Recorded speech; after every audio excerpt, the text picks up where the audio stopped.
సెషన్‌లో మనం చేసిన పాపాలు ఇప్పుడు బైబిల్ ద్వారా ప్రభు చూపిస్తుంటే వాటిని ఒప్పుకొని విడిచిపెట్టాలి. और बाइबल के ओर से बाइबल के द्वारा जब प्रभु ने हमारे पापों को जब प्रकट करेगा, जब हमने हमारे पापों को स्वीकार करना, अंगीकार करके उसको छोड़ना, ఓ ప్రభు ఈ విషయంలో నేను పాపం చేసి తిని ఓ ప్రభు, నన్ను కరుణించమని అడగాలి దేవుణ్ణి. ओ प्रभु जी इस कारण से मैं पाप किया हूँ, इसके लिए मेरा प्राप्त करना दिखाइए, నన్ను క్షమించండి అని అడగాలి. हम मुझे क्षमा करें बोलकर हम प्रभु से पूछना, పూర్ణ హృదయంతో మన దేవుడిని అడగాలి. और पूर्ण मन के साथ हम प्रभु से पूछना चाहिए. అప్పుడు ప్రభు కూడా పూర్ణ మన హృదయంతో మనకు క్షమిస్తాడు. प्रभु भी हमको उसका पूर्ण मन से हमको क्षमा करेगा.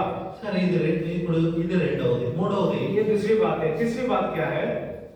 మనము ప్రార్థన ఈ మెసేజ్ అయిన తర్వాత ఒకరిని ఒకరిగా ప్రార్థన చేయమంటా, ఓ పాపము ప్రార్థన ఒప్పుకొని చేయమంటాం.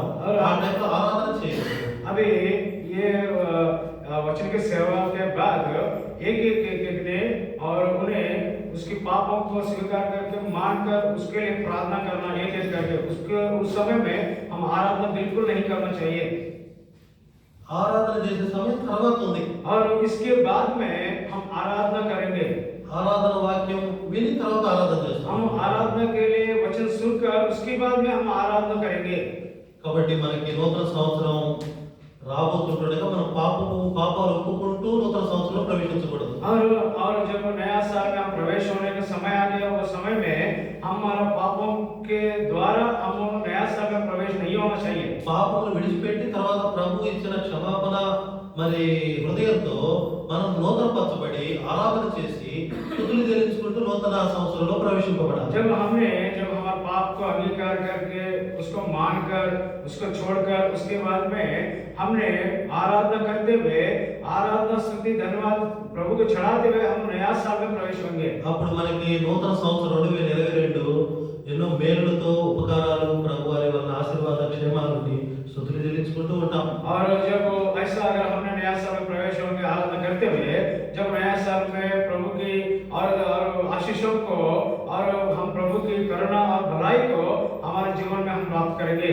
కాబట్టి మనము ఒప్పుకోలు ప్రార్థనలో కొన్ని వాక్యాలు చూసి మనము మన పాపములు బైబిల్లో ప్రభు చూపిస్తుంటే తన పరిశుద్ధ గ్రంథంలో మనం ఒప్పుకున్నటకు మరి ఏమాత్రం వెనకాడవద్దు. और हमने हमारे पापों को स्वीकार करते हुए प्रभु के वचन के जरिए से और किसी बात के लिए हम ना झुकते हुए हम हमारे पापों को मानकर छोड़ेंगे. ఎందుకంటే మనకు సమయం తక్కువ ఉంది కాబట్టి ఈ సంగతిని మీరు గ్రహించాలి, మాకు అర్థం చేసుకుని మాకు కలిసి మీరు సహకరించాలని మనం చేసుకోవాలి. और हमको समय बहुत थोड़ा ही कम है और हम हमारे साथ आप भी एकता में आके हमको समझकर आगे बढ़ेंगे.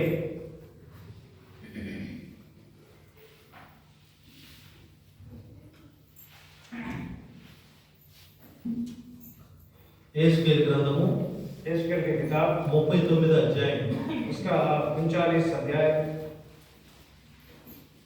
24వ వచనాన్ని అందరం కలిసి చదువుకుందాం. 39 का 24 वचन को हम सब मिलकर पढ़ेंगे. एस्केल 39 और उसका 24. వారి అపవిత్రతను బట్టి అధిక శుద్ధిగా వారికి పరస్పరమై వారికి ప్రతీకారము చేసి अपना मुंह मोड़ लिया था. తర్వాత మనము 29వ వచనాన్ని కూడా అందరం కలిసి చదువుకుందాం. एस्केल 39 और उसका और 29 वचन को भी हम सब मिलकर पढ़ेंगे. అప్పుడు ఇశ్రాయేలీయులారా, నేను నా ఆత్మను కుమ్మరించెదను గనుక నేను ఇక వారికి పరస్పరమై ఉండను. ఇదే ప్రభువుకు యెహోవా వాక్కు. మూడవ మాటను చూసుకుంటాం. तीसरी बात को हम देखेंगे.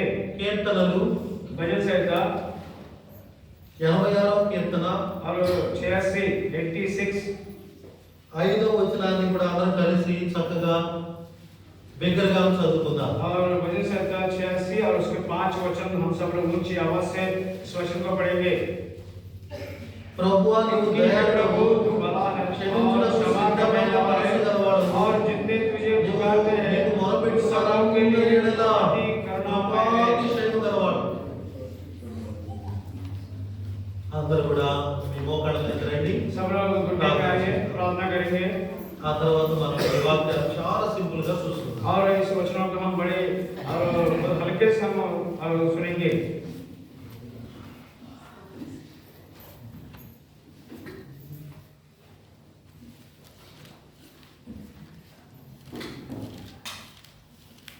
ప్రేమగల తండ్రి, हमारे प्रेम स्वर्गीय पिता, ఎంతో వందనాలు స్తోత్రాలు చెల్లిస్తున్నాం. आपको धन्यवाद स्तुति बड़ाई करते। మీరు ఎంతైనా నమ్మదగిన దేవుడవు, आप विश्वासियों के परमेश्वर प्रभु, మీరు ఎంతైనా నమ్మదగిన దేవుడు అని విలాప వాక్యం ఎలిమున్నట్టు మాట చూసి మేము సంతోషిస్తూ ఉన్నాం. फिलिप्पी के 3 और 24 में प्रभु जी आप विश्वासियों के परमेश्वर है, ये हम जानते हैं।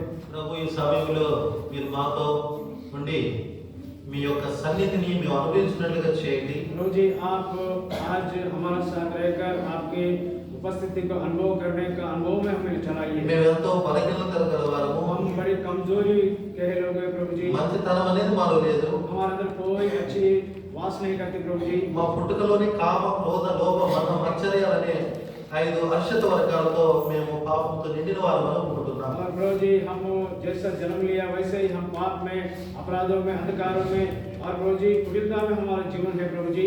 కాబట్టి ఈ సమయంలో నీ పరిశుద్ధ గ్రంథం ద్వారా ప్రభు నీ మాటలు మేము అంగీకరించి ఒప్పుకున్నట్టుగా మాకు సహాయం చేయండి. प्रभु जी इस समय में आपके पवित्र वचन के द्वारा हमारे पापों को मानकर और अंगीकार करके छोड़ने के लिए सहायता करें। ఈ సన్నిధిని మేము అనుభవించి మేము ఆస్వాదింపబడినట్లుగా మమ్మల్ని దీవించండి. आपको उपस्थिति को अनुभव करते हुए प्रभु जी हम आशीष पाने के लिए सहायता करें। ఈ సమయంలో అమరావతి నుంచి వచ్చిన నాకు, అలాగే ట్రాన్స్లేట్ చేస్తున్న నీ బ్రదర్కు మరి మీ యొక్క అభిషేకమును మీరు ఉంచి నడిపించండి. प्रभु जी अमरावती से प्रभु जी आपके द्वारा मुझे भी लेकर आए और तर्जुमा करने वाले भाई को भी आप सहायता और मदद करें। ప్రభువైన యేసు వారి యొక్క మాటలు పరలోక సింహాసనం నుండి మేము మీ బిడ్డలతోనూ మాతోనూ మీరు మాట్లాడటకు కృప చూపమని ప్రార్థన प्रभु చేస్తున్నాం. जी स्वर्ग सिंहासन से आपके जीवित वचनों से आपसे हमसे प्रभु जी आप बातें करें। ప్రభువైన యేసుక్రీస్తు వారి శక్తిగల నామములో ప్రార్థించున్నాము తండ్రి. और शक्तिमान परमेश्वर के नाम में प्रार्थना करते सुनो और ग्रहण करो पिता। आमीन। आमीन। మంచిది. ఓకే. अच्छी बात है। ఇక్కడ మన ఒప్పుకోలు ప్రార్థన గురించి 3 వాక్యాలు మన పరిశుద్ధ గ్రంథంలో చూసుకుంటూ हमने వచ్చాం. और पाप मानने का कारण के और 3 वचनों को हम पढ़े हैं।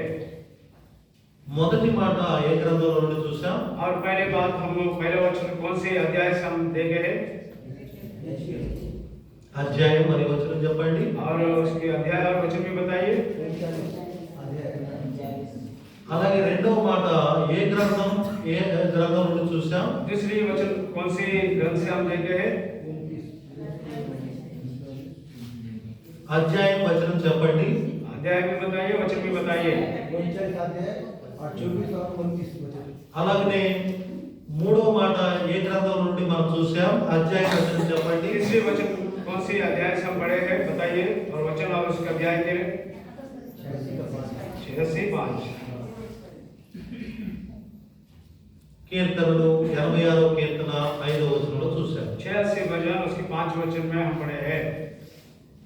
సరే, మొదటి 2 మాటలకు మనం వెళదాం. और पहले 2 वचनों को पास हम जाएंगे। హెజ్కేలు గ్రంథం 39వ అధ్యాయానికి వెళ్తున్నాం. और हमने एचकेल की किताब उसके 39 अध्याय में जाएंगे। ఇక్కడ 39వ అధ్యాయంలో 24 మరియు 29 వచనాలు మనం చదువుకున్నాం. और 39 अध्याय में और 24 वचन और 29 वचन को हमने पढ़े हैं।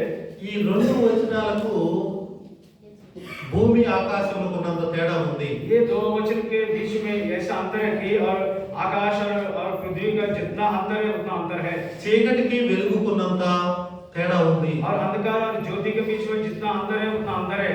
సత్యములకు అసత్యములకు ఉన్నంత తేడా ఉంది. और सत्य का और असत्य के बीच में कितना अंतर है उतना अंतर है। కావాలంటే నేను దీని వివరణ చెప్తున్నాను, అర్థం और చేసుకోండి. मैं वरना तो इसके अंतर क्या है मैं बताऊंगा, आप समझ लीजिए। హెజ్కేలు గ్రంథం 39వ అధ్యాయం 24వ వచనంలో और एचकेल की किताब 39 अध्याय 24 वचन में నేను పరజముకుడనై వారికి ప్రతీకారం చేసిదని అంటున్నాడు. और यहाँ पे कहता है कि मैं अपना मुंह मोड़ लिया हूँ और मैं और अपराधों के कारण मेरा मुंह मोड़ लिया। వారి ఇశ్రాయేలీయుల యొక్క అపవిత్రతను బట్టి, అతిక్రమ క్రియలను బట్టి నేను వారికి పరస్ముకుడనై నేను వారికి ప్రతీకారం చేసింది అని చెప్తున్నాడు. और यहाँ पे परमेश्वर ने कहता है कि इसराइल लोग अशिष्टता और अपराधों के कारण मैं उसकी बर्ताव के कारण मैं अपना मुंह को मोड़ लिया हूँ। అయితే 29వ వచనంలో వారిని నేను క్షమిస్తాను, నా ఆత్మను వారి మీద ఉంచుతాను, నేను వారిని క్షమిస్తాను, వారికి నేను పరస్పరుడనై ఉండను, ఇదే యెహోవా వాక్కు అని చెప్తున్నాడు. और 29 वचन में परमेश्वर कहता है अपना मुंह फिर कभी ना मोड़ लूंगा और मैं उनको और आत्मा से ले लूंगा, यही प्रभु कहता है। ఇది మీకు అర్థమయ్యేటట్టు చెప్తాను. मैं इसको आपको समझने के लिए थोड़ा और बहुत अच्छा मैं आपको समझाऊंगा। పరస్ముఖుడనే అనే పదము 24వ వచనంలోను 29వ వచనంలో కూడా కనబడింది మనకి. और मैं कभी ना मोड़ूंगा, मैं मुंह मोड़ लूंगा, ये दो बातें 24 वचन और 29 वचन में भी हम देखें। పరస్ముఖుడనై అనే మాటకు అర్థము ఎడముఖము పెడముఖము. और यहाँ पे अपना मुंह मोड़ लूंगा, अपना मुंह ना मोड़ूंगा करके और प्रभु कह रहा అంటే ఇజ్రాయేలీలు వారి అపవిత్రత క్రియలు, వారి అతిక్రమ క్రియలు దేవునికి కనబడినప్పుడు దేవుడు వారి ఎడల ఎడముఖం పెడముఖంగా ఉన్నాడు. और जैसा इस्राएल के जीवन में अशुद्धता अपराध जब दिखाई दिया, जब उनकी बर्ताव के कारण परमेश्वर ने अपना मुंह को मोड़ लिया है। అయితే ఎప్పుడైతే అదే ఇశ్రాయేలీలైన దేవుని ప్రజలు వారి పాపములను ఒప్పుకొని విడిచిపెట్టి ప్రభు సన్నిధిలో క్షమాపణతో వచ్చారో, వారి పూర్ణ హృదయంతో ప్రభు వారి మీద తన ఆత్మను కుమ్మరించి వారిని క్షమించి వారికి ఎడముఖం పెడముఖంగా ఉండను, ఇక మీతో కలిసి ఉంటానని చెప్తున్నాడు. और जैसा इस्राएल लोगों ने अपना मुंह और परमेश्वर को और फिराकर और पछतावा किया है, मान लिया है, अंगीकार किया, जब परमेश्वर ने कहता है कि मेरा मुंह कभी नहीं मोड़ूंगा। మన కుటుంబంలో కూడా భార్య భర్తలు ఎడముఖం పెడముఖంగా ఒకరికొకరు ఉన్నారని దాని అర్థం ఏంటో మనకు తెలుసు. और हमारे परिवार में पति पत्नी ने मुंह मोड़कर रहने से उसकी अर्थ क्या है हमको अच्छी तरह से समझ में आता। వీరికి నచ్చంది భర్తకు నచ్చని భార్య చేసింది, భార్యకి నచ్చని భర్త చేశాడు. कि वो मुंह मोड़कर रहने का अर्थ यह है कि जो पत्नी ने पति के खिलाफ काम करती है, पति ने पत्नी के खिलाफ काम करेगा। అందువలన వారి ఇరువురికి కూడా ఎడముఖం పెడముఖంగా ఉంటూ ఉంటారు. और इसके लिए वो लोग मुंह मोड़कर और दूर दूर रहते हैं। ఒకరినొకరు క్షమించుకుంటే పర్వాలా, లేదంటే కోర్టు కేసులు తర్వాత శిక్షలు కూడా పడతాయి. और अगर वो लोग एक आपस में दोनों ने क्षमा कर लिया तो वो अच्छी बात है, नहीं तो कोर्ट केस तक जाएगा और उनको दंड भी मिलेगा उसके कारण। అలాగే సంఘంలో కూడా उसी प्रकार मंडली में సేవకులకు, సంఘ పెద్దలకు మరియు విశ్వాసులకు కూడా వారికి ఇష్టం లేని వీరికి ఇష్టం లేని వారు చేసినప్పుడు ఎడముఖం పెడముఖంగా ఒకరికొకరు ఉంటారు. और कलिसिया में भी और प्राचीन भाइयों को, सेवकों को, विश्वासियों के बीच में जो नापसंद की जो काम आएगा या बातें आएंगे, जब वो लोग भी मुंह मोड़ के रहने वाले रहेंगे। అలాగనే ఇక్కడ ఈ వచనంలో, ఈ 2 వచనాల్లో దేవుడైన ప్రభు తన ప్రజలైన ఇశ్రాయేలీలు దేవునికి ఇష్టము కానివి దేవుని ఆజ్ఞలను అతిక్రమించి అపవిత్రమైనవి అతిక్రమము చేసి వారు దేవునికి ఎడముఖం పెడముఖంగా, మరి దేవుడు వారికి అందువల్ల ఎడముఖం పెడముఖం ఉన్నాడు. और उसी प्रकार यहाँ पे इस्राएल लोग भी और परमेश्वर की उपस्थिति में वो लोग अशुद्धता के जीवन, अपराधों के कारण, उसके बर्ताव के कारण परमेश्वर ने और अपना मुंह को मोड़ कर बैठा। అయితే 29వ వచనంలో 29 वचन వారి में పాపాలను ఒప్పుకొని క్షమాపణ పొంది దేవుల్లో నూతన తిరిగి సమకూర్చబడటం ద్వారా, నూతన పరచబడటం ద్వారా, పరిశుద్ధపరచబడటం ద్వారా దేవుడు వారిని క్షమించారు. और 29 वचन में इस्राएल लोगों ने अपने पाप को मान लिया, अंगीकार किया और उस पापों को छोड़कर प्रभु के पास आया, जब प्रभु ने उसके मुंह कभी नहीं मोड़ा। వారితో ఇక నేను మీతోనే ఉంటాను, ఎడముఖం పెడముఖంగా ఉండను అని చెప్తున్నాను. और परमेश्वर कहा मैं अभी मुंह नहीं मोड़ूंगा, मैं अभी तुम्हारे साथ साथ रहूंगा। ఇదే యెహోవా వాక్కుని వాగ్దానం కూడా చేస్తున్నాడు. और परमेश्वर ने उनकी ऐसा प्रतिज्ञा किया कि यही यहोवा की वाणी है करके कहा। ఇక మనము 3వ వచనానికి వెళ్తాం. हम तीसरी वचन के बाद में जाएंगे కీర్తన 86:5లో చూసాం. और 86 वचन उसकी 5 वचन में देखे ఎంత గొప్ప కార్యము ఇజ్రాయేల్ జీవితంలో దేవుని దగ్గర నుండి క్షమాపణ దొరికి దేవుని దగ్గర నుండి మరి ప్రాయశ్చిత్తము వారి పాపములకు దొరికి దేవునితో మరలా సహవాసము ఏర్పరచబడి దేవునితోనూ దేవుని యొక్క కుమారుడైన క్రీస్తుతోనూ సంఘముతోనూ కుటుంబంతోనూ వారు కొనసాగుతున్నారంటే క్షమించుటకు సిద్ధమైన మనసు గల దేవుడు వారి పక్షాన ఉన్నాడు. और इसराइल लोगों ने और परमेश्वर को और मोड़ा, अपने पापों को क्षमा मांगा और वो लोग अशुद्धता से शुद्ध बन गया और वो लोग मंडली में आ रहे और विश्वासियों के साथ बैठ रहे और उसका सब कुछ उनके जीवन में और उनको मिल गया। इसके लिए उसके कारण क्या है कि जो क्षमा करने वाला परमेश्वर उनके साथ है। కాబట్టి మనతో కూడా మన పాపము క్షమించుటకు సిద్ధంగా ఉన్నాడు ప్రభు. మన మధ్య ఉన్నాడు ఆయన. और आज हमारे बीच में परमेश्वर है, वो हमारे पापों को क्षमा करने के लिए वो तैयार है। తనకు మొరపెట్టు వారి అందరి ఎడల దేవుడైన ప్రభు కృపాతిశయం కలిగి ఉన్నాడు. और जो लोग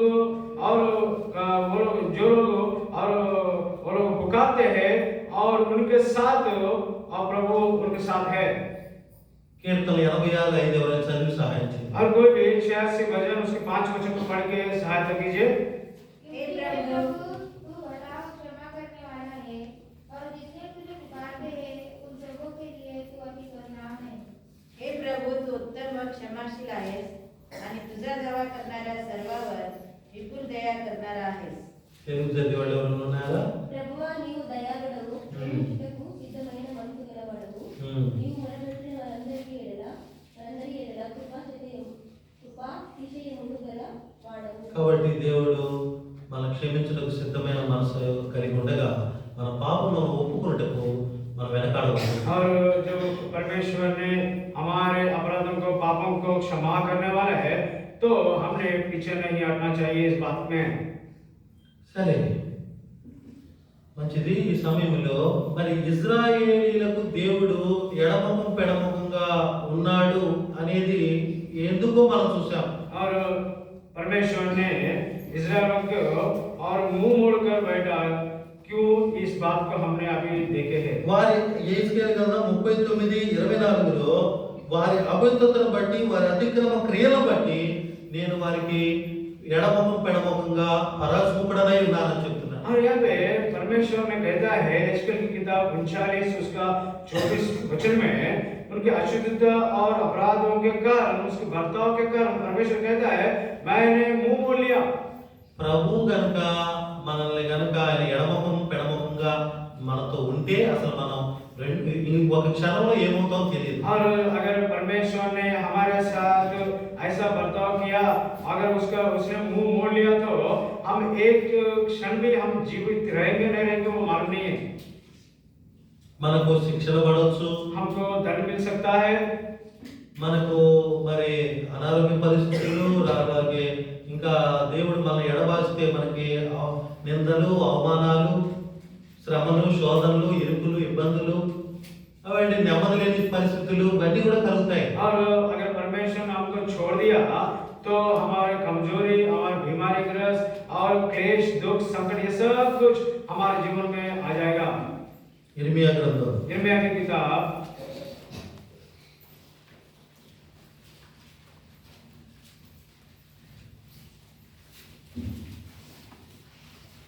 30 अध्याय उसका 30 अध्याय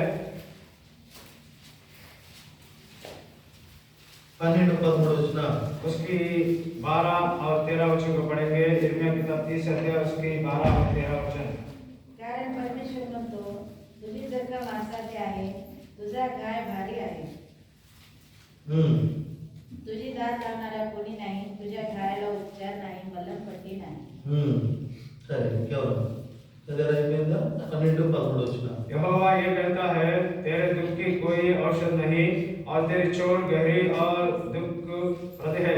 तेरा मुकदमा लड़ने के लिए कोई नहीं, तेरा गांव बांधने के लिए ना पट्टी ना मलम है। కాబట్టి దేవుడు దెబ్బ కొడితే శిక్ష వేస్తే ఆ శిక్ష ఎలా ఉంటుందంటేనంట వ్యాధి, గాయాలు, వ్యాధి ఘోరమైనది గాను, గాయం బాధాకరమైనది గాను ఉంటుందంట. और अगर परमेश्वर ने अगर हमको मारेगा तो हमारे अंदर और घाव, चोट, गहरा चोट और दुख प्राप्त होता है। ఒక శత్రువు మరి శత్రువు కనుక ఒక అతన్ని శత్రువును కొడితే ఎంత కఠినంగా దెబ్బ కొడతాడో అలాగున దేవుడు కొడితే ఆ దెబ్బ వచ్చేటువంటి ఆ పరిస్థితులకి చికిత్స ఉండదన్న. और जैसा एक शत्रु ने दूसरा शत्रु को कैसा उन्हें अगर मारामारी करे तो कितना उनको चोट लगती, घाव होती है, वैसा ही परमेश्वर ने अगर मनुष्य को अगर मारेगा तो उसको मलहम पट्टी और उसको दवा भी नहीं मिलेगा। 15వ వచనాన్ని కూడా చదువుకుందాం. 15 वचन भी 30వ पढ़ेंगे। అధ్యాయం 15వ వచనం. इर्मिया 30 अध्याय का 15 वचन भी हम पढ़ेंगे। నీ గాయము చేత పరిచయమని నీకు కలిగిన నొప్పి నివారణ కాదు, कोई నీ औषध పాపములు नहीं, तेरे बड़े విస్తరించుట अधर्म और నీ भारी దోషమును पापों के బట్టి कारण मैंने నేను నిన్ను तुझसे ఇలా ऐसा व्यवहार చేస్తున్నాను. किया है। చెప్పండి, మన పాపాలను ఒప్పుకోవడం మంచిదా కాదా? अभी बताइए, इस वचन पढ़े हैं, इसके अनुसार अपने पापों को मानना, अंगीकार करना, नहीं करना, बताइए अभी। అందరూ చెప్పాలి. अभी सब लोग बताइए। అలా అయితే ఇజ్రాయేలీయులు, తన ప్రజలైన ఇజ్రాయేలీయులు దేవుడు కనిపెట్టిన అపవిత్రత, అతిక్రమ క్రియలను 5 విషయాలుగా మనం చూస్తాం. అందుకని దేవుడు వారికి ఎడమొఖం పెడమొఖంగా ఉండి వాళ్ళని ఇన్ని దెబ్బలు కొట్టాడు. और क्योंकि परमेश्वर ने उनको मुंह मोड़ के इसके लिए है कि उनकी अशुद्धता, अपराध और उनकी बर्ताव के कारण प्रभु ने मुंह मोड़ के है और उनको दंड दिया है, चोट पहुंचा है परमेश्वर ने, ఇన్ని శిక్షలు వేశాడు. और इतनी दंड उनके जीवन में प्रभु ने उनको दंड दिया है। ఆ 5 ఇజ్రాయేలీయులు చేసిన అపవిత్రత, అతిక్రమములను దేవుని ఎదుట దేవుడు గుర్తించినట్లుగా మనం చూస్తాం. और 5 प्रकार के अपराधों को परमेश्वर ने इस्राएलियों के बीच में उन्हें उस बर्ताव को देखा है। ఇర్మియా గ్రంథంలో మొదటి దేవుడు ఇజ్రాయేలులో పట్టిన మొదటి తప్పును చూస్తాం. और इर्मिया की किताब में पहला गलती क्या है इस्राएलियों का, परमेश्वर ने जो देखा उसको हम देखेंगे। ఇర్మియా గ్రంథం 2వ అధ్యాయం 22వ వచనాన్ని చదివి సహాయం చేయండి. The book of Jeremiah chapter 2 and verse 22. इर्मिया की किताब 2 अध्याय उसके 22 वचन को पढ़ के मदद कीजिए। तर तू आपणास खाराने धुतले व आपणास पुष्कळ साबण लावले तरी माझ्या दृष्टीने तुझ्या पापाचा डाग हटत नाही, असे प्रभू परमेश्वर म्हणतो। चाहे तो अपने को सज्जी से धोए और बहुत सा साबुन भी प्रयोग करे तो भी तेरे अधर्म का धब्बा मेरे सामने बना रहेगा, प्रभु यहोवा की यही वाणी है। కాబట్టి దేవుడు అంటున్నాడు, నీ క్షారముతో కడుగుకొనినను విస్తారమైన సబ్బు రాసుకొనినను నీ దోషము నాకు మనకవలే కనబడుతున్నాను. परमेश्वर ने कहता है इस्राएलियों से, चाहे तो अपने को सज्जी से धोए और बहुत सा साबुन भी प्रयोग करे तो भी तेरे अधर्म का धब्बा मेरे सामने दिखाई देता है। కాబట్టి క్షారంతో కడుగుకొనినను సబ్బుతో రాసుకొనినను నీ దోషం మనకవలే కనబడుతున్నాను. దాంట్లో నీ అర్థాలు చూద్దాం. और सज्जी से धोए और बहुत सा साबुन से अगर तू धोए तो भी तेरी अधर्म धब्बा मुझे दिखा देते, इसकी अर्थ क्या है अब देखेंगे। క్షారంతో కడుగుకొనినను అంటే ఆ మాట యొక్క అర్థం ఏంటంటే सज्जी से धोए, इसकी अर्थ क्या है? యాసిడ్స్, ఆమ్లాలు, క్షారాలు అంటారు. और तेलुगु में आम्ल कहते हैं यासिड से। H2O హైడ్రోజన్, ఆక్సిజన్ అని 2 ఆ వాయువులు కలిపితే వాటర్ అవుతుంది. और हाइड्रोजन और ऑक्सीजन मिलाए तो दोनों भी वो पानी होगा। అలాగే నైట్రోజన్ సల్ఫాక్సైడ్ N2SO4 అంటారు. N2SO4 नाइट्रोजन ऑक्साइड, అప్పుడు ఎరువు తయారవుతుంది. उसको एक खत तैयार होता है उसके द्वारा। అలాగనే మనలో పాపం పోవడానికి మరి మనము ఆమ్లాలు, క్షారాలు లాంటి వాటితో కూడా అరికాలం నండింత వరకు కడుక్కునినను నీ దోషము మనకవలే కనబడుతుంది అంటాడు. और अगर हमने हमारे अपराधों को धोना है तो आंवले से और इस और औषध अगर धोए तो भी तुम्हारा अधर्म का धब्बा मेरे सामने दिखाई दे रहा, बोलो प्रभु ने। విస్తారమైన సబ్బు రాసుకొనినను నీ దోషం నాకు మనకవలే కనబడుతుంది అన్నాడు. రెండవది और दूसरी बात क्या बोला, बहुत सा साबुन भी प्रयोग करेगा तो भी तेरे अधर्म का धब्बा मेरे सामने दिखाई दे रहा, बोला प्रभु ने। విస్తారమైన సబ్బు అంటే మనము వాడుతున్నాం రెక్సోనా, మెడిమిక్స్, శాండిల్ ఇవన్నీ కూడా నురుగొచ్చేటట్టు రాసుకున్నాం కానీ శరీరం మలినపోతుందేమో కానీ నీ హృదయంలో ఉన్న పాపము, దోషము మనకవలే నాకు కనబడుతుంది అన్నాడు. और परमेश्वर ने कहा कि बहुत सा साबुन आजकल हमने और कई कई प्रकार के साबुन हमने इस्तेमाल करते हैं। अगर वो साबुन अगर हमने धोया तो हमारे शरीर का गंदा मैला तो निकल जाएगा, लेकिन हमारा हृदय का जो भीतर अधर्म का धब्बा वैसे ही प्रभु को दिखाई देता। ये प्रभु कह रहा। దీని యొక్క అర్థం ఏంటంటే इसकी अर्थ क्या है?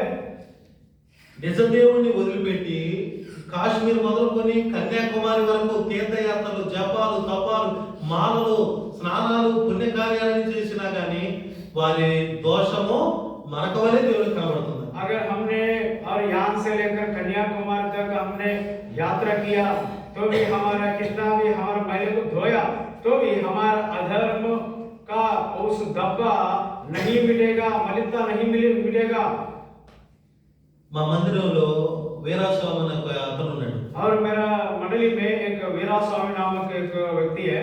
రంగురంగు బట్టలు మార్చుకుంటూ వచ్చాడు. वो बड़े रंग का कपड़े वो बदलते रहता है। శుద్ధుడు అని ప్రజల చేత అనిపించుకోవడానికి ప్రయత్నం చేశాడు. और ये बहुत अच्छा नेक इंसान है बोल के लोगों से बुलवाने के लिए बहुत बड़ी उन्हें यत्न किया। కానీ వాక్యం దగ్గరికి వచ్చాడు. और वचन के निकट में आया। యేసు రక్తమే ప్రతి పాపం నుండి మన కడిగి పవిత్రపరుస్తుంది, కానీ ఈ మత ఆచారాల, సాంప్రదాయాల, రంగుబట్టలు మార్చడం వల్ల కాదని తెలుసుకున్నాడు. और जब उस वीराचार्य ने ये उन्हें समझ लिया कि जब मैं अगर कपड़े बदलूं, रंग के कपड़े बदलूं या कुछ भी करूं तो मेरे अंदर का धब्बा नहीं मिटेगा। प्रभु यीशु मसीह का लहू ही सारे अधर्म को मिटाने वाला बोल के उन्हें समझ लिया। అప్పుడు ఆయన వచ్చి పాపములు దేవుని సన్నిధిలో ఒప్పుకొని పశ్చాత్తాపడి క్షమాపణ ప్రభు దగ్గర నుంచి పొంది బాప్తిజం తీసుకొని ఇప్పుడు మన మందిరానికి వస్తుంది. अभी वीराचार्य ने जब प्रभु के पास आया, उन्हें अपने अपराधों को, पापों को मान लिया, क्षमा पाया और उन्हें और उद्धार पाया, मन फिर आया, बपतिस्मा लेके अभी मंडली में आ रहा उन्हें। ఆ వీరస్వామి అనే అతని పేరు ఒబద్యాగా మార్చాం మనం और బైబిల్ ప్రకారం. वीरा स्वामी का नाम अभी प्रभु में आने के बाद उसका ओबद्या बदल गया, ओबद्या का समान बदल गया, उसका नाम को बदल दिया। ఇప్పుడు ప్రభు వల్ల నీతిమంతుడిగా నీతి రక్షణ వస్త్రాలతో ప్రభుని కనపరుస్తాడు. अभी प्रभु के ओर से उन्हें धर्मी ठहर गया और वो धर्मी चादर ओढ़कर प्रभु को धन्यवाद कर रहा। కాబట్టి ఇక్కడ ఉన్న వారిలో ఎవరైనా సరే నిజ దేవుడు, సత్య దేవుడు, వాస్తవమైన దేవుడైన ఈ ప్రభువైన యేసుక్రీస్తు వారిని తెలుసుకొని లేక తెలియక కాశ్మీర్ మొదలుకొని కన్యాకుమారి వరకు మరి మతాలు, తంత్రాలను, మాయలను, భ్రమలను, మరి రంగురంగుల బట్టలను మార్చడం ద్వారా వారి పాపముల, దోషములు క్షమించబడతాయి అనుకోవడం వారి అవివేకం, అజ్ఞానంగా ప్రభు అదొక పాపంగా, దోషంగా చెప్తున్నాడు. और परमेश्वर ने ये कह रहा कि या अबे कन्याकुमारी से और हम सब घूम के और हमारा स्नान करके या हमने तंत्र मंत्र करके, जादू टोना करके, भिन्न भिन्न तरीके से मनुष्य का जो परंपराएं करे तो भी हमारा पाप नहीं मिटेगा, ये परमेश्वर ने कहता है। కేవలం ప్రభువైన యేసుక్రీస్తు రక్తమే మన హృదయ పాపాలను కడిగి మన పరిశుద్ధులుగా, నీతిమంతులుగా తీరుస్తుంది. और केवल प्रभु यीशु मसीह का लहू ही हमको शुद्ध करके हमको पवित्र और धर्मी ठहराएगा। మన మొదటి యోహాను 1:7 మాట రాయబడింది. और पहले यूहन्ना पहले अध्याय 7 वचन में ये बात लिखा है। ఎఫెసీ పత్రిక 1వ అధ్యాయం 6-7 వచనాలు రాయబడింది. और एफेसी ఆ ప్రియుడైన కుమారుడైన యేసుక్రీస్తు వారి రక్తం వల్ల మీ పాపములకు క్షమాపణ మరియు విమోచన కలిగింది అంటున్నాడు. और एफेसी 5 अध्याय 6-7 वचन में और प्रेरित पौलुस ने ये कहता है कि प्रिय पुत्र प्रभु यीशु मसीह के लहू के द्वारा तुम्हारे सारे अपराध पाप मिल गया। కాబట్టి మనలో పాపము పోవడానికి మరి ప్రభువైన యేసుక్రీస్తు వారి రక్తమే తప్ప మరొక సాధనం లేదు. और हमारे सारे पाप अधर्म मिटना है तो केवल प्रभु यीशु मसीह का लहू ही केवल हमारे पापों को मिटा सकती है। కాబట్టి అలాంటివి మీలో ఏదైనా గతంలో జరిగించి ఉంటే వాటిని ప్రభు సన్నిధిలో ఒప్పుకొని ప్రభు సన్నిధిలో క్షమించబడాలని కోరుతున్నాడు. ऐसा पाप अधर्म अपराध तुम्हारे जीवन में है तो और उसको प्रभु को उपस्थिति में आके अंगीकार करके उसको निकाल दीजिए। इर्मिया ग्रंथम 3వ అధ్యాయంలో రెండో తప్పును చూస్తాం. और यिर्मयाह की किताब 3 अध्याय में दूसरी गलती को हम देखेंगे। 10వ వచనం 3 अध्याय का 10वां वचन, यिर्मयाह 3 का 10। इतने पर भी उसकी विश्वासघाती बहन यहूदा पूर्ण मन से मेरे और नहीं फिरी, परंतु कपट से यहोवा की यही वाणी है। కాబట్టి పూర్ణ హృదయంతో నా వైపు తిరగటలేదు, పైవేషమునకే నా వైపు తిరుగుతున్నారు అని దేవుడు రెండో తప్పుని ఇజ్రాయెల్లో చూసినట్టుగా చూస్తాం. और परमेश्वर ने और इस्राएल के अंदर दूसरी गलती को देखा कि वो लोग पूर्ण मन से मेरे और नहीं फिरा, परंतु कपट से उनका जीवन करके परमेश्वर ने कहा। కాబట్టి మీరు కూడా ఈ జనవరి మొదటి గడియ నుండి సంవత్సరంలో ఇప్పటి వరకు పైవేషములకు అనగా నటనతో కపటముతో మందిరానికి కూడికలకు వచ్చి వెళుతూ ఉంటే ప్రభు మీ ఎడల ఈ తప్పును మోపుతున్నాడు. और आप लोग जनवरी 1 तारीख से लेकर और 2021 अभी तक अगर आप भी पूर्ण मन से और प्रभु की ओर नहीं फिरा और कपट की जीवन जीते हुए आए तो प्रभु ने आपको स्मरण दिला। మనుషులను సంతోష పెట్టాలని వద్దు, మన హృదయాలను పరీక్షించు దేవుని సంతోష పెట్టాలని చూడండి. और मनुष्यों को खुश ना करते हुए हमारा जो भीतर के हमारे हृदय को जो और देखने वाला परमेश्वर को खुश करो। మొదటి తెస్సలోనికీ రాసిన పత్రికలో पहला थिस्सलुनीके में రెండవ అధ్యాయంలో पहले थिस्सलुनीके 2 अध्याय में పౌలు అపోస్తలుడు ఈ మాట సెలవిస్తూ ఉన్నాడు. और पौलुस ने ये बात कहता है, ఫస్ట్ తెస్సలోనికన్స్ చాప్టర్ 2 అండ్ వర్స్ 4. और पहले थिस्सलुनीके 2 अध्याय का 4 वचन, पर जैसा परमेश्वर ने हमें సువార్తను మాకు योग्य ठहरा कर అప్పగించినటువంటి सुसमाचार सौंपा, हम वैसे ही वर्णन करते हैं और इसमें मनुष्यों को नहीं परंतु परमेश्वर को जो हमारे मनों మన को హృదయములను जांचता है పరీక్షించు प्रसन्न దేవునినే करते हैं। సంతోషపెట్టు వారమై బోధించుచున్నాము. కాబట్టి మనుషులను సంతోషపెట్టేటట్టుగా ఉండొద్దు మన జీవితాలు. और हमारे जीवन हमने मनुष्यों को और नहीं खुश करने वाला नहीं का जीवन रहना।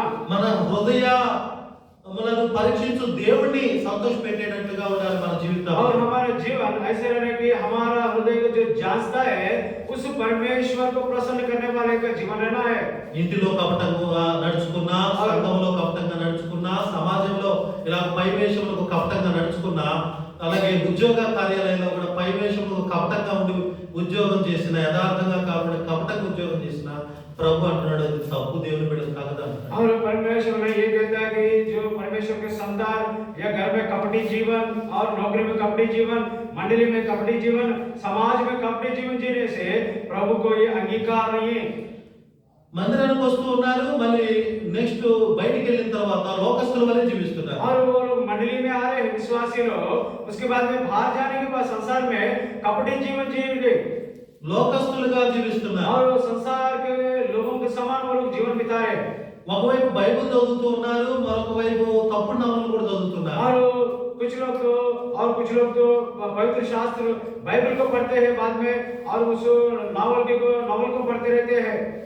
ఒకవైపు మరి దేవుని వాక్యాలు వింటున్నారు, మరొక వైపు వినబడని కూడా వింటూ ఉన్నారు. और एक साइड में और वो लोग प्रभु के वचन को सुनते हैं, दूसरे साइड में जो नहीं सुना है संसार की बातों को सुनते रहते हैं।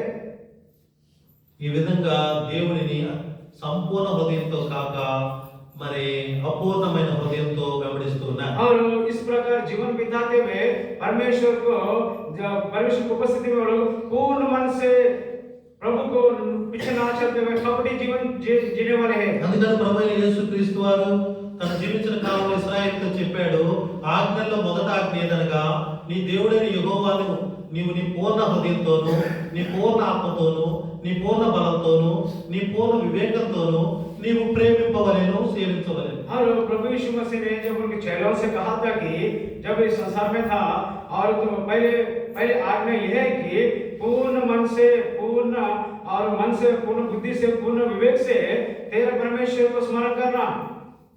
ఇలా మన జీవితం కనుక లేకపోయినట్లయితే మనం క్షమాపణ అడగాలి, और ऐसा ప్రభు సన్నిధిలో సిద్ధపడదాం. ऐसा जीवन हमारा नहीं है तो हम प्रभु के पास आएंगे, क्षमा मांगेंगे।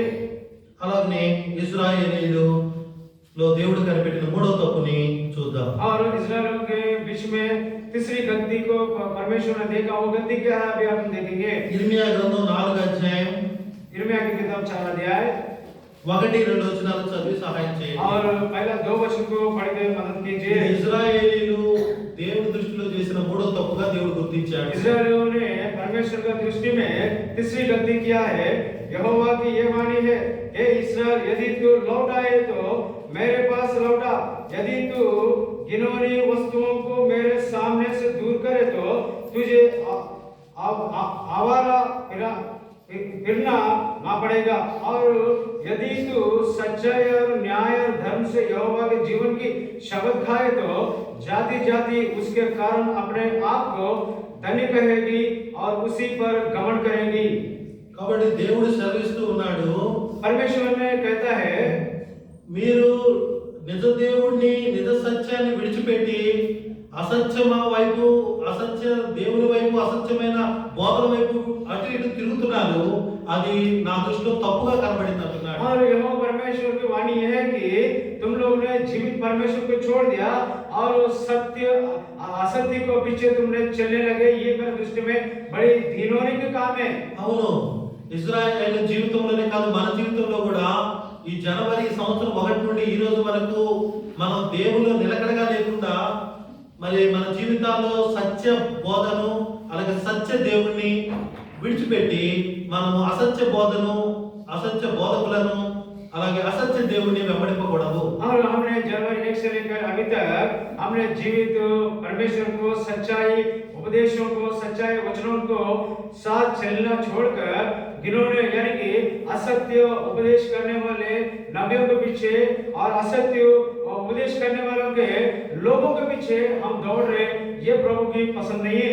ఉదాహరణకు एक उदाहरण है, యోహాను సువార్త 14:6 గాని, అపోస్తలుల కార్యం 4:12 గాని, యోహాను సువార్త 11:23-25 గాని, నేనే మార్గము, నేనే సత్యము, నేనే జీవము, నా ద్వారా తప్ప పరలోకంలో తండ్రి వద్దకు వెళ్ళలేదని ప్రభువు చెప్పాడు. प्रभु कहता है कि यूहन्ना 14:6 के अनुसार प्रभु कहता है और मार्ग सत्य जीवन मैं हूँ, मेरे सिवा कोई पिता के पास कोई नहीं जा सकता।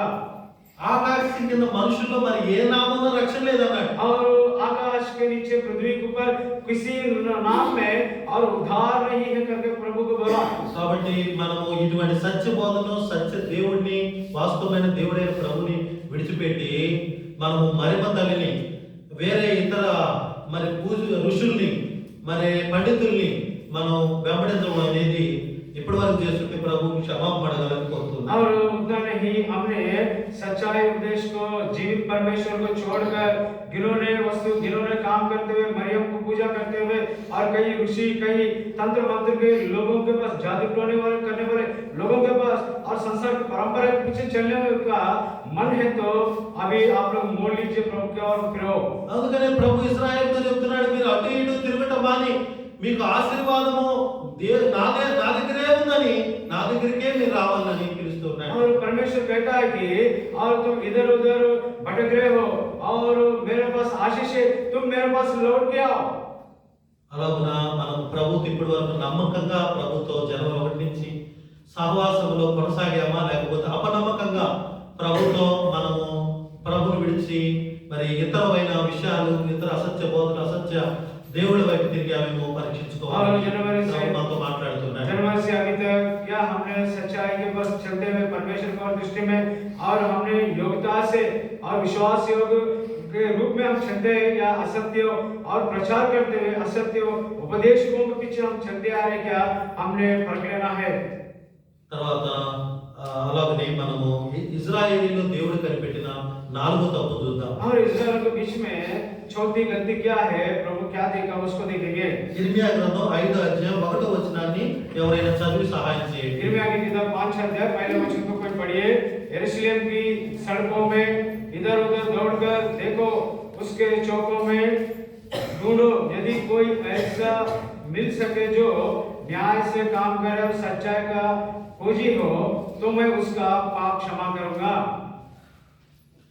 కాబట్టి దేవుడు ఇర్మియాకు సెలవిస్తున్నాడు, నువ్వు రాజవీధిలోకి వెళ్ళి చూడు, నమ్మకంగా ఉండేవాడు ఒక్కడైనా నీకు కనబడతాడేమో చూడమంటున్నాడు. और यहाँ पे यहोवा परमेश्वर ने यिर्मयाह से कह रहा है कि तुम चौके और सड़कों पर जाके देखो, कोई न्याय काम करने वाला, सच्चाई काम करने वाला तुमको मिलता है क्या, तुम खोजी करो। అప్పుడు నేను క్షమిస్తాను వారిని అంటున్నాడు. और जो प्रभु परमेश्वर बोल रहा कोई ऐसा है तो मैं उनके पाप को क्षमा करूंगा।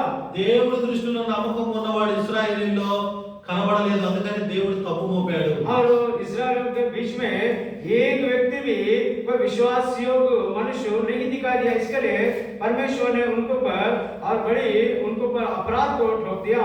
అలాగే మన జీవితంలో కూడా మనం కూడా మరి నమ్మకమైన జీవితాన్ని కుటుంబంలో, మరి సంఘంలో, సమాజంలో, మన ఉద్యోగ కార్యాలయాల్లో జీవిస్తున్నామా లేదా పరీక్షించుకోవాలని ప్రభు మాట్లాడుతున్నారు. और हमने प्रभु हमसे आज ऐसी बात कर रहा, हमारा जीवन में क्या हम हमारे परिवार में विश्वास योग्य है या मंडली में विश्वास योग्य है, समाज में विश्वास योग्य है, काम करने की जगह में विश्वास योग्य है कि नहीं, हम परखना चाहिए।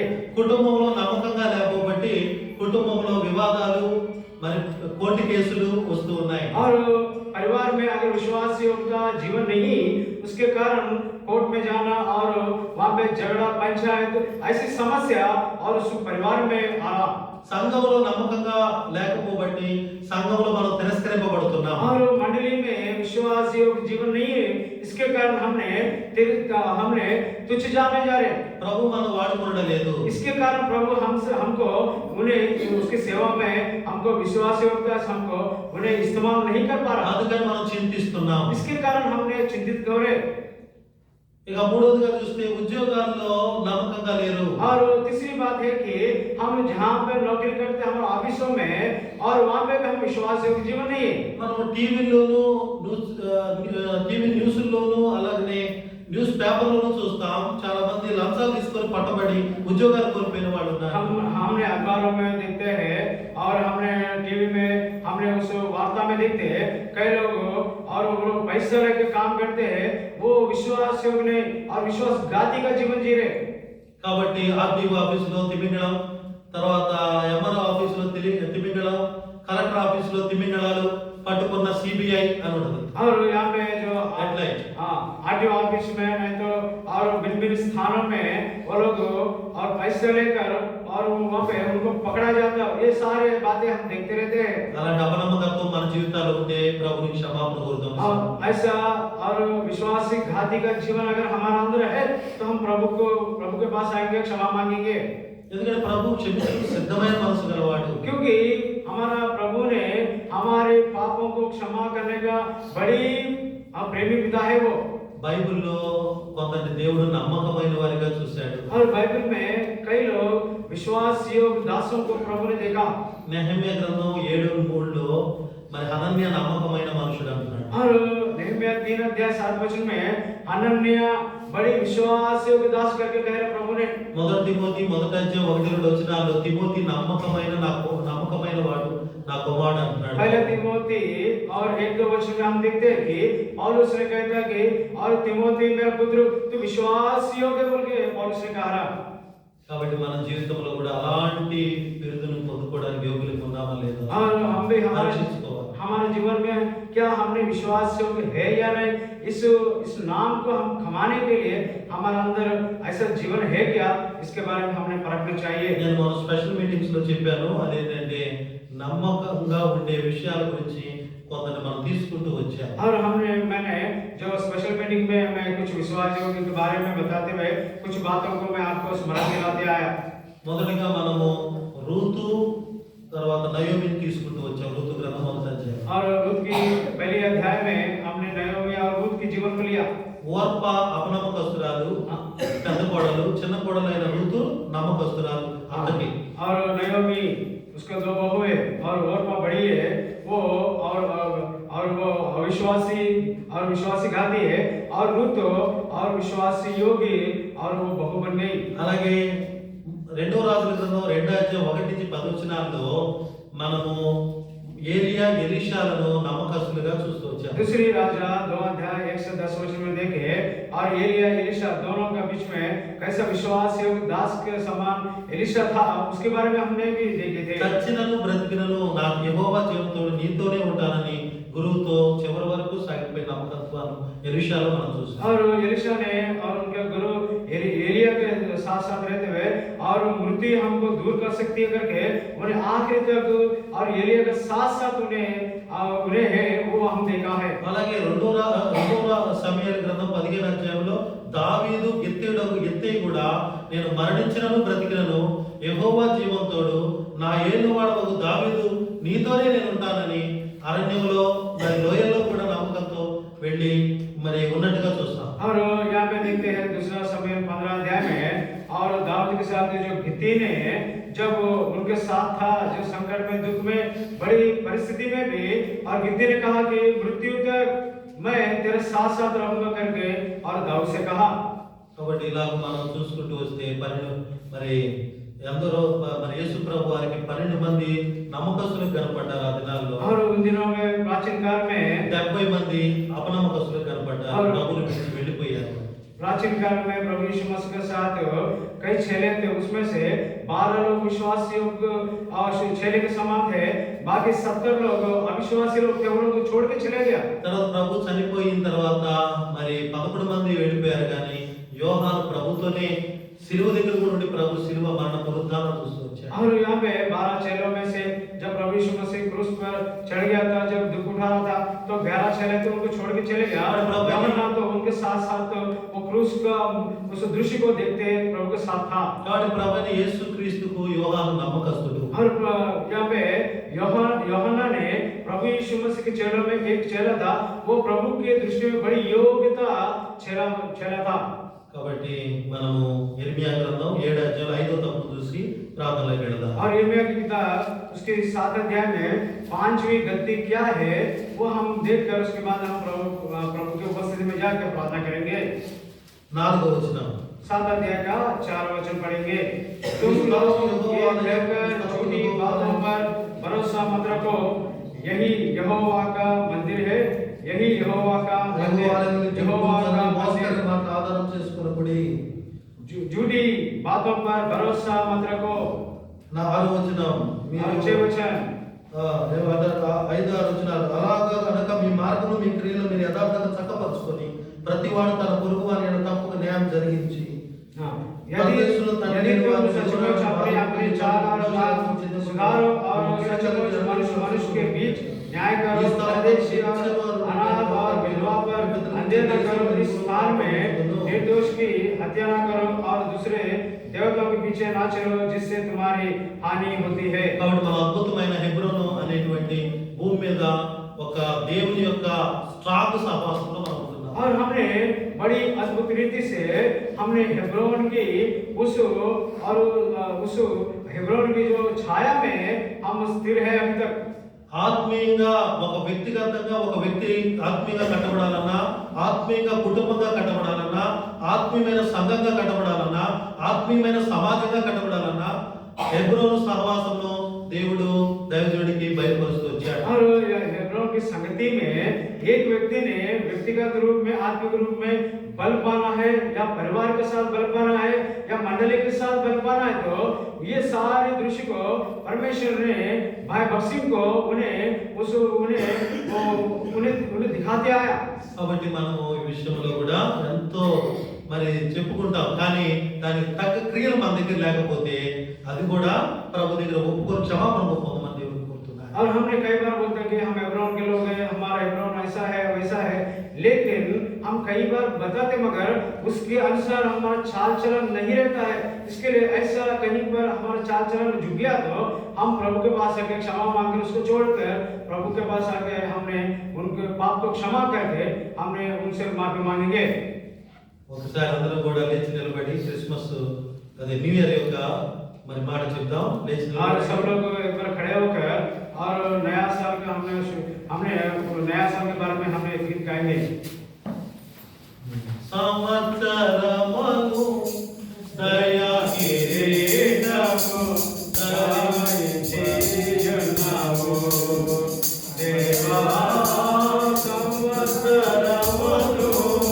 దయా కిరీటము ధరించియున్నావు तेरे ऊपर जो तेरा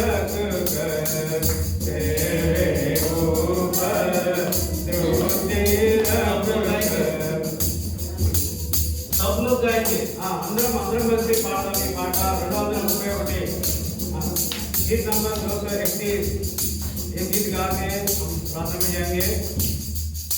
प्रभु वर्ष पर तू बलाई मुकुट करू दिया है, प्रभु तेरे मार्ग में उत्तम पद भी पाए जाते हैं, प्रभु तेरे मार्ग में उत्तम पद भी पाए जाते हैं, तेरे ऊपर दृष्टि रखकर, तेरे ऊपर दृष्टि रखकर तुझको सम्मति दिया करूँगा, तुझको सम्मति दिया करूँगा, महान प्रभु तुझा, महान प्रभु तुझा, प्रभु वर्ष पर तू भलाई मुकुट धरू दिया है, प्रभु तेरे मार्ग में उत्तम पदार्थ भी पाए जाते हैं, प्रभु तेरे मार्ग में उत्तम पदार्थ भी पाए जाते हैं। చెప్పండి అందరూ హ్యాపీ న్యూ ఇయర్ అంటే 2 సార్లు హ్యాపీ న్యూ ఇయర్ చెప్పండి। सब लोग बताइए। 2 సార్లు మీరు హ్యాపీ న్యూ ఇయర్ అంటే 3 సార్లు హ్యాపీ న్యూ ఇయర్ చెప్పండి। मैं एक बार बोला तो आप 2 बार बोलना, मैं 2 बार बोलता आप 3 बार बोलना, हैप्पी न्यू ईयर बोल के। Happy new year, happy new year, happy new year, happy happy new year, happy happy new year, happy new year, happy new year, happy happy happy new year. Happy new year, happy new year, happy new year, happy new year. Right, మీరు అంటున్నారా వాళ్ళు అంటున్నారు లేదా అంటే doubt కొద్దిగా మీ mind లో ఆపడదు। మళ్ళీ పరిచేద్దాం, మళ్ళీ once again we will repeat it. और एक बार happy new year, happy happy new year, happy happy happy new year. నేను చెప్పింది చెప్పకూడదని కనిపెట్టాను। నేను ఏం చెప్పాను మీ కండిషన్, ఒకసారి హ్యాపీ న్యూ ఇయర్ చెప్తే మీరు 2 సార్లు హ్యాపీ హ్యాపీ న్యూ ఇయర్ मैं అనాలి। आपको क्या बोला, मैं एक बार बोलूंगा, అవునా 2 కదా? बार बोलता है। 2 సార్లు నేను హ్యాపీ హ్యాపీ న్యూ ఇయర్ అంటే మీరు ఎన్నిసార్లు చెప్పాలి? 3 సార్లు happy happy happy new year అని చెప్పాలి। అక్కడ మిస్టేక్ చేస్తున్నాను నేను, ఈయన మిమ్మల్ని అందరూ బతికిస్తున్నాను మధ్య క్షేమం కలిగించి మైక్లో చెప్పేసరి మీరందరూ అలాగే చెప్తున్నారు అనుకుంటున్నాను నేను, కానీ గుర్తించాను నేను। సరే మళ్ళీ చెప్దామా? ఈసారి గెలవడానికి ప్రయత్నం చేస్తాం, నూతన సంవత్సరం విజయోత్సాహంతో ఉంటాం। Happy new year, happy happy new year, happy happy happy new year, happy happy and happy happy new year, happy happy happy happy happy new year, happy happy happy happy happy new year. Happy happy happy happy happy happy new year. May the Lord bless you all in the year of 2022. It would be a prosperity and healthiest and prosperity new year to you all. आपको प्रभु ने 2022 में सबको आशीषकान बनाए। Bye. अंदर కూర్చోండి।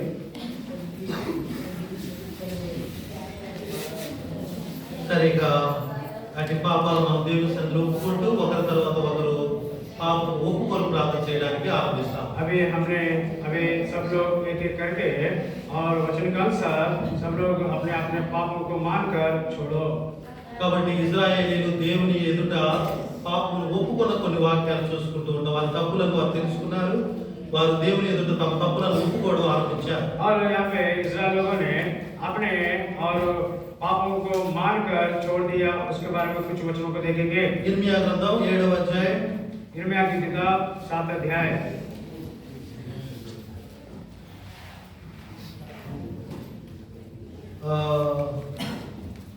ఇర్మియా గ్రంథం మనము 14వ అధ్యాయం చూద్దాం। यिर्मयाह की किताब 14 अध्याय देखेंगे। 7వ వచనం చదివి సహాయం చేయండి। 7 वचन का అందరూ కలిసి చదవండి। सब लोग मिलकर यिर्मयाह 14 अध्याय का 7 वचन पढ़ेंगे। మా తెలుగు మాట అనేకములు నీకు విరోధంగా మేము పాపం చేసి మా దోషములు మా మీద దోషారోపణ చేయించున్నవి, కాబట్టి నీ నామమును బట్టి నీవే కార్యము జరిగించుము. మరలా ఇర్మియా గ్రంథం 14 అధ్యాయం 20 వచనం కూడా చదువుకుంటాం. और यिर्मयाह की किताब 14 अध्याय उसका 20 वचन को पढ़ेंगे 19, 20 చదువుకుందాం. और 19 और 20 वचन में पढ़ेंगे। నీవు యూదా क्या तूने यहूदा से बिल्कुल हाथ उठा लिया है? क्या तू सिय्योन से घृणा करता है? नहीं, तूने क्यों हमको ऐसा मारा है कि हम चंगे हो ही नहीं सकते? हम शांति की बात जोते रहे तो भी कुछ कल्याण नहीं हुआ, और यद्यपि हम अच्छे हो जाने की आशा करते रहे तो भी घबराना ही पड़ा है। తర్వాత మరలా ఇశ్రాయేలు ఒప్పుకుంటూ వస్తున్న మూడో మాటను కూడా చూద్దాం. హోషేయ గ్రంథం और इसराइल लोगों ने जैसा अपने पापों को मान लिया उसके बारे में भी देखेंगे। 14 అధ్యాయం होशिया 1, 2, 3 వచనాలు. और 14 अध्याय उसका 1 से 3 वचन। होशे 14 अध्याय హోషేయ 14 అధ్యాయం 1, 2, 3 వచనాలు. और 1 से 3 वचन। 14 अध्याय का 1 से 3 वचन सब मिलकर पढ़ेंगे। రెండో వచనం మనం చదువుకుంటాం. 2 वचन को पढ़ेंगे, 1-2 वचन पढ़ेंगे। हे इस्राएल, अपने परमेश्वर यहोवा के पास लौटा, क्योंकि तूने अपने अधर्म के कारण ठोकर खाई है। बातें सीखकर और यहोवा की ओर लौटकर उससे कर, सब अधर्म दूर कर, अनुग्रह से हमको ग्रहण कर, तब हम धन्यवाद उनकी बलि चढ़ाएंगे। ఈ విధంగా వారి పాపములను దేవుని సన్నిధిలో ఒప్పుకొనుట ఆరంభించి और- క్షమాపణ దేవుని అడుగుతున్నారు. इस प्रकार इस्राएल लोगों ने परमेश्वर की उपस्थिति में अपने पापों को मानकर क्षमा मांगते आए। అందుకని ఇందాక మనం మూడవ మాట చూసాం కదా, కీర్తన 86:5లో और- ప్రభు కూడా క్షమించుటకు సిద్ధమైన మనసు వారు కనుక వారిని క్షమిస్తూ వచ్చారు. और प्रभु भी उनको क्षमा करने का गुण है, इसके लिए प्रभु भी उनको अपराधों से पापों से क्षमा किया। కీర్తనలో 103 ప్రకారం మన పాపములను బట్టి, మన అపరాధములను బట్టి, మన దోషములను బట్టి వాదము ఎల్లప్పుడూ కోపించడట దేవుడు. और भजन संहिता 103 और उसके तीसरी वचन के अनुसार परमेश्वर ने अपने अपराधों के कारण कभी वो क्रोध नहीं करेगा। ఒకవేళ అలాగుంటే మనుషులు నశిస్తారు. और अगर ऐसा अगर परमेश्वर ने क्रोध किया तो मनुष्य प्राणी लोग नष्ट हो जाएंगे। కీర్తన 103, 8, 9 వచనాలు. और भजन संहिता 103 और 8 और 9 वचन पढ़ेंगे। यहोवा दयालु और अनुग्रहकारी, विलंब से कोप करने वाला और अति करुणामय है। वो सर्वदा वाद विवाद करता ना रहेगा, ना उसका क्रोध सदा के लिए भड़क रहेगा। కాబట్టి ఆయన ఎల్లప్పుడూ వ్యాజ్యమాడువాడు కాడు, నిత్యము కోపించువాడు కాడు. और सर्वदा वाद विवाद करता ना रहेगा, उसका क्रोध सदा के लिए भड़का रहेगा। ప్రభు దగ్గర, ప్రభు అయిన యేసుక్రీస్తు వారి దగ్గర మనకు క్షమించుటకు క్షమాపణ ఉంది. और प्रभु यीशु मसीह के पास हमें क्षमा करने का गुण उसके पास है। కీర్తనలు 130 కీర్తన और भजन संहिता 130 అందరూ చదవాలి. और इस वचन को सब मिलकर पढ़ेंगे। 3, 4 వచనాలు. और 3 और 4 वचन पढ़ेंगे। भजन Book of Psalms chapter 130 verse 2 and 3 and 4. और भजन संहिता 130 उसका 3 और 4 वचन सब मिलकर पढ़ेंगे। యెహోవా నా దోషములు కనిపెట్టుచున్నాడు ప్రభువా, ఎవడు నిలువగలడు? कौन చెడు నీ యందు को क्षमा करने वाला है, जिससे तेरा నీ యొద్ద క్షమాపణ దొరుకును. परंतु तू क्षमा करने वाला है। అందుకనే ప్రభు the sins B forgiven unto the అని అన్నాడు. ప్రభు యేసుక్రీస్తు తన జీవించే జీవితంలో కొందరితో నీ పాపములు క్షమింపబడి ఉన్నవని చెప్పినాడు. जब प्रभु यीशु मसीह ने जब जीवन बिता रहा था संसार में, जब कई लोगों से कहा कि परंतु तू तेरा पाप क्षमा हुआ है। లూకా సువార్త 7వ అధ్యాయంలో పాపాత్మురాలైన స్త్రీ ఆయన దగ్గరికి వచ్చి కన్నీళ్లతో ఏడ్చి ఆయన పాదములు గడిగి మరి తల వెంట్రుకలతో ఆయన పాదములు దుర్చిన ఆ స్త్రీని ఆమె యొక్క పాపములను క్షమించబడివి, సమాధానం కలదానివై వెళ్ళమని చెప్పారు. हाँ, यहाँ पे लूका सुसमाचार 7 अध्याय में एक पापनी स्त्री था, उसने अपने और आंसुओं से प्रभु यीशु मसीह का पैर को और धोया और उसके और बालों से पोंछा। जब प्रभु ने कहा कि तेरा पाप क्षमा हो गया, तो समाधान से जाकर के प्रभु कहा। మత్తయి సువార్త 9వ అధ్యాయంలో పక్షవాయు గలవాణ్ణి నీ పాపములు క్షమించబడి ఉన్నవని మరి 6, 7 వచనాల్లో ప్రభువారు చెప్తూ వచ్చి చెప్పి నీకు విశ్రాంతి మరి నీ పొరుపెత్తుకొని నడవని చెప్తూ और వచ్చాడు. मत्ती सुसमाचार 9 अध्याय में एक लकवे का और व्यक्ति था, उसको भी प्रभु कहा कि तेरा पाप क्षमा हुआ, तेरा और बिछौना लेके चले जा करके प्रभु कहा। యోహాను సువార్త 5వ అధ్యాయంలో కూడా 38 సంవత్సరాల నుండి ఆ కోనేటి దగ్గర ఉన్న మరి ఆ గుడ్డివాడుకు మరి ప్రభు అతని పాపములు నీ పాపములు క్షమించబడును అని చెప్తూ వచ్చాడు. और यूहन्ना 5 अध्याय 38 वचन में लिखा 5 अध्याय पहला वचन से लिखा गया कि एक मनुष्य है वो 38 साल से उस कुंड के पास पड़ा था, प्रभु कहा कि तेरे पाप क्षमा हो गए तो चले जा करके बोला। అందుకని ప్రభు అయిన యేసుక్రీస్తు వారి దగ్గర క్షమాపణ దొరుకుతుంది మనకు. और यहाँ पे प्रभु यीशु मसीह के पास क्षमा हमको मिलेगी। అందుకని ఈ యొక్క విషయం ఇశ్రాయేలు తెలుసు కనుక వారు తమ పాపములను దోషములను దేవుని సన్నిధిలో ప్రభువుకు మరి ప్రభు దగ్గర ఒప్పుకొనుటకు ఆరంభించారు. और इस्राएल लोगों को ये बात मालूम है, इसके लिए वो लोग परमेश्वर की उपस्थिति में आकर अपने पाप अधर्म को और वो लोग मानते आए हैं प्रभु के पास।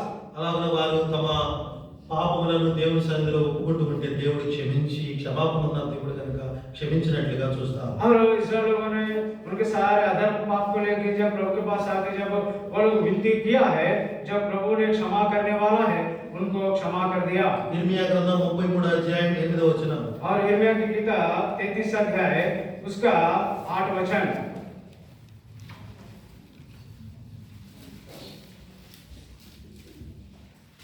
వారు నాకు విరోధంగా చేసిన పాప దోషము నిలవకుండా వారిని పవిత్రపరచును. मैं उनको उनके सारे अधर्म और पाप के काम से शुद्ध करूंगा। వారు నాకు విరోధంగా చేసిన जो उन्होंने దోషములన్నిటినీ मेरे विरुद्ध తిరుగుబాటులన్నిటినీ किए और उन्होंने క్షమించెదను. जितने अधर्म और अपराध के काम मेरे विरुद्ध किए, उन सबको मैं क्षमा करूंगा। ఇప్పుడు చెప్పండి, ఇశ్రాయేలీయులనే తన ప్రజలకు క్షమాపణ వారి పాపలు ఒప్పుకున్నప్పుడు క్షమాపణ దొరికిందా లేదా? अभी बताइए, और इस्राएलियों को वो लोगों ने जो विरुद्ध से काम किया है, उनके अधर्म के अपराधों के काम के विरुद्ध में उनको क्षमा मिली नहीं मिली? बताइए, అందరూ చెప్పాలండి. सभी लोग बताइए ये बात को। Very good. సుమిత్రక్క, క్షమాపణ దొరికిందా లేదా? దొరికింది. ఈరోజు నూతన సంవత్సరంలో క్షమాపణ దొరికిన సంతోషంతో మనం ఉండాలి. నూతన సంవత్సరంలో ఇక ప్రభు కొరకై జీవించాలి మనం. और हमने इस नया साल में हमको प्रभु से क्षमा मिली है, और हमने इस नया साल में प्रभु के साथ रहना है। మనము మన కుటుంబాలు, మన బిడ్డలు, మన సంతతులు, మన వంశములు అందరూ కూడా ప్రభు కొరకే జీవించాలి. और हमारा परिवार, हमारे बच्चे, हमारे सब लोग सबको जो प्रभु के लिए जीना है। ఇప్పుడు దేవుడైన ప్రభు ఇందాక ఇశ్రాయేలులో 5 తప్పులు కనిపెట్టి చెప్పాడు కదా మనకి. अभी यहोवा परमेश्वर ने इस्राएलियों के बीच में जो 5 गलतियों को देखकर हमको बताया था ना। ఎప్పుడైతే ఇశ్రాయేలు తమ పాపము దేవుని సన్నిధిలో ఒప్పుకున్నారో వాళ్ళని క్షమించాడు కదా దేవుడు. ఇప్పుడు వారికి ఎంత క్షమాపణ దొరికిందంటే వెతికినా గానీ వాళ్ళకి పాపములు దేవుడికి కనబడ్డం. और जैसा इस्राएल लोगों ने अपना धर्म को, पाप को जैसा मान लिया, प्रभु ने उनको क्षमा किया, उसके बाद में उनके अंदर कुछ भी हमने खोजी करेंगे, पाप उनके अंदर दिखाई नहीं पड़ा। ఇర్మియా గ్రంథం 50 అధ్యాయం यिर्मयाह की किताब 50 అందరం కలిసి చదువుకుందాం. इस वचन को सब मिलकर पढ़ेंगे। ఆ సహోదరులలో ఒకడు పైన ఉన్నవాడు చదవండి. और वो पीछे भाई लोग बैठे हैं, उनमें से कोई एक पढ़िए। ఇర్మియా గ్రంథం 50 అధ్యాయం 20 వచనం చదవండి. यिर्मयाह की किताब 50 का 20 वचन को। The book of Jeremiah chapter 50 and verse 20. यिर्मयाह की किताब 50 अध्याय 20 वचन। यहोवा की वाणी है कि उन दिनों में इस्राएल का अधर्म ढूंढने पर भी नहीं मिलेगा और यहूदा के पाप खोजने पर भी नहीं मिलेगा, क्योंकि जिन्हें मैं बचाऊं उनके पाप भी क्षमा कर दूंगा। చూసారా, ఆ కాలంలో ఆనాటి ఇశ్రాయేలు దోషం వెతికినను అది నాకు కనబడకును, యోధా పాపం వెతికినను అవి దొరకవు, ఎందుకంటే శేషింపజేసిన వారిని నేను క్షమించదను. ఇదే యెహోవా వాక్కు. यहोवा की ये वाणी है कि उन दिनों में इस्राएल का अधर्म ढूंढने पर भी नहीं मिला, यहूदा के पाप खोजने से भी नहीं मिला, क्योंकि उन्हें मैं बचाऊं, उनके पाप भी क्षमा करूंगा। అందుకనే సామెతల గ్రంథం 28:13లో మనం మంచి దివ్యమైన మాట చూస్తాం. और हमने नीति वचन 28 अध्याय 13 वचन में हमने एक अच्छा वचन को पढ़ते हैं। అతిక్రమములు దాచిపెట్టుకునేవాడు వర్ధలను, వాటిని ఒప్పుకొని విడిచిపెట్టేవాడే ఇటువంటి కనికరము క్షమాపణ పొందుతాడు. और अपराध को छिपा रखता है, उसका कार्य सफल नहीं होता। जो उसको मान लेता है, ऐसे काम उनके जीवन में होता है। అయితే దేవుడు ఇప్పుడు ఒక మాట మనకు జ్ఞాపకం చేస్తున్నాడు. तो परमेश्वर ने एक बात स्मरण दिला रहा। ఇప్పుడు మనం మోడర్న్ టైమ్స్ లో ప్రవేశించాం. అవి అంత్యకాలం. अभी ये अंत्य दिन है, अभी अंत्य दिनों में हम प्रवेश हुआ है। We are in last days and modern days. और हमने आखिरी दिनों में, अंतिम दिनों में हम प्रवेश हुआ है। ఈ సమయంలో మరి ఎలాంటి జీవితంలో మరి ప్రజలు ఉన్నారంటే, इस समय में प्रजा लोग कैसा जीवन में वो लोग जीवन बिता रहे। వారు చేసే పాపములు వారు చేస్తూ वो लोग जो దేవుడికి కూడా కనపట్టలేదు ఈ పాపాలు అన్నంత జ్ఞానంతో చేస్తున్నారట. और जो लोग ये लोग ये वर्तमान काल में और जो पाप करते हैं वो पाप भी परमेश्वर भी खोजने से वो पाप नहीं दिखाई दे रहा करते। యెషయా గ్రంథం 47 అధ్యాయం 10వ వచనం. और यशायाह की किताब उसकी మీరు చదవండి బ్రదర్, చూడండి నా వైపు మీరు చదవండి. యెషయా గ్రంథం यशायाह की किताब 47 47వ అధ్యాయం 10వ వచనం. उसके 10 वचन। The book of Isaiah chapter 47 and verse 10. यशायाह की किताब 47 का 10। నీ చెడుతనమును నువ్వు ఆధారం చేసుకుని ఎవడు నన్ను చూడడని అనుకుంటివి. నేనున్నాను, నేను తప్ప మరెవరు లేరని నువ్వు అనుకున్నట్టు నీ విద్య నీ జ్ఞానం నేను చెరిపివేసెను. तूने अपनी दुष्टता पर भरोसा रखा, तूने कहा मुझे कोई नहीं देखता। तेरी बुद्धि और ज्ञान ने तुझे भड़काया और तूने अपने मन में कहा मैं ही हूँ और मेरे सिवाय कोई दूसरा नहीं। కాబట్టి ఈ నవీన కాలంలో ఈ అంత్య కాలంలో ఉన్న పిల్లలు ప్రజలు ఏం చేస్తున్నారంటే, వారి జ్ఞానము వారి చదువుకున్న చదువు వారు వచ్చిన జ్ఞానంతో వారి పాపాలను కూడా వారు దాచిపెట్టుకుంటున్నారు కానీ ఒప్పుకోవడంలా. और नवीन दिनों में और दुष्टता के दिनों में, अंतिम दिनों में जो जवान लोग उनके अपनी बुद्धि के सहारे लेकर अपने पापों को छुपा के रख रहा उसको నన్ను दिखाई नहीं दे ఎవరూ रहा। చూడట్లేదు అనుకుంటున్నారు. और वो लोग ऐसा कहते हैं कि कोई और मेरे सिवा कोई दूसरा नहीं है देख सकता, ఇక్కడ నేను తప్ప ఎవరు లేరు అనుకుంటున్నారు. और मेरे सिवाय कोई नहीं है इधर। కానీ ఒక మాట మర్చిపోవద్దు, मगर ये बात भूलना नहीं। ప్రభు అన్ని స్థలాల యందు ఉన్నవాడు, అందుకే ఆమ్ని ప్రెసెంట్ అంటారు. हाँ, और प्रभु ने हर जगह में उन्हें रहने वाला है। అందుకని నిర్గమాకాండం 3:14లో మోషేకి దేవుడు ఇచ్చిన ఆయుధం ఏంటంటే, నేను ఉండేవాడను అనువాడను. और निर्गमन की किताब और उसका 3 अध्याय में परमेश्वर ने उनको बड़ी यह दिया कि मैं हूँ सो हूँ करके प्रभु ने कहा। కాబట్టి ఇక్కడ ఉన్న వారు ఎవరైనా సరే వారి యొక్క విద్య వల్ల కలిగిన జ్ఞానంతో పాపములు చేస్తూ కూడా దేవుడు నన్ను చూడటం లేదులే, ఇంకెవరు నన్ను చూడలేదులే, నేను బాగానే ఉన్నాను కాబట్టి అందరూ బాగానే ఉన్నానని అనుకుంటున్నారులే అనుకుని మోసగించబడద్దు, ప్రభుని మనుషులు మోసం చేయొచ్చు. और यहाँ पे जितने बैठे हैं सभी लोग अपने ज्ञान के और सहारा लेकर और जो भी मैं करता हूँ और मेरे सिवा किसी को मालूम नहीं, मैं कुछ नहीं कर सकता करके ऐसा लापरवाही ना रहे, और प्रभु देख रहा है। ఆఖరిగా आखिरी में హోషేయ గ్రంథం होशेया की किताब 7వ అధ్యాయం होशेया 7 अध्याय 1-2 వచనాలు. होशेया 7వ 7 अध्याय అధ్యాయం 1-2 వచనాలు. ది బుక్ ఆఫ్ హోషేయ చాప్టర్ 7 and verse 1 and 2 సిస్టర్స్ నుండి. और यह होशेया 7 अध्याय 1-2 वचन को पढ़ेंगे कोई बहनों में से।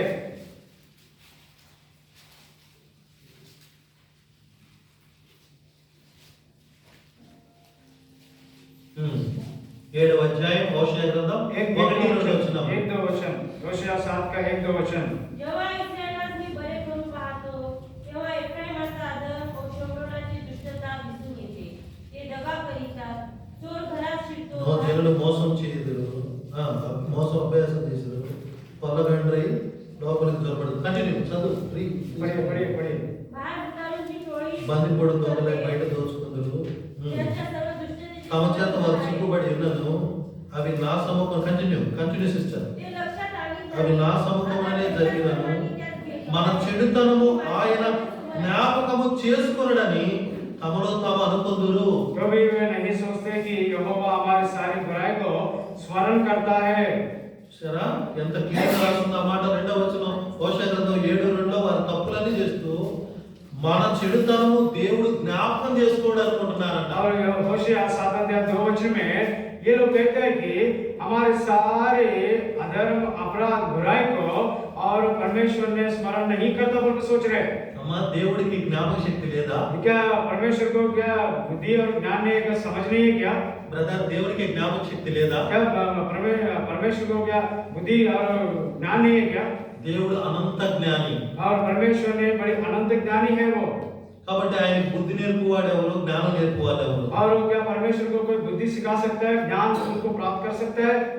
కాబట్టి మనం చూస్తాం రోమాపత్రిక 11:22లో ఆయన అక్కడ జ్ఞానము బుద్ధి శోధింప అశక్యముగా ఉందంట. और रोमियो 11 अध्याय में परमेश्वर के पास बुद्धि और ज्ञान है, कोई उसको अपना समझ से कोई परख नहीं सकता है। కొలస్సీ 2:3 రాయబడింది, ప్రభువైన యేసుక్రీస్తు బుద్ధి జ్ఞానములు సమృద్ధిగా కలవాడని రాయబడింది. और कोलोसी 2 अध्याय 3 वचन में भी सर्व बुद्धि ज्ञान सारे भंडार उसमें छुपा हुआ है।